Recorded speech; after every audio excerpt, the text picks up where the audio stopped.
it's Eleanor from Honeydew Photography, and I'm here in my bedroom where I take a lot of my boudoir photos.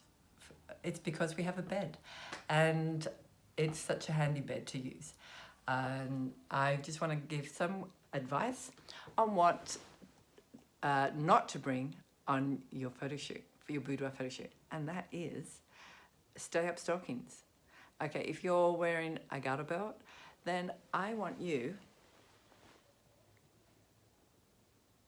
to wear stockings that don't stay up, because otherwise you're going to get a muffin top on your thighs, and who wants that?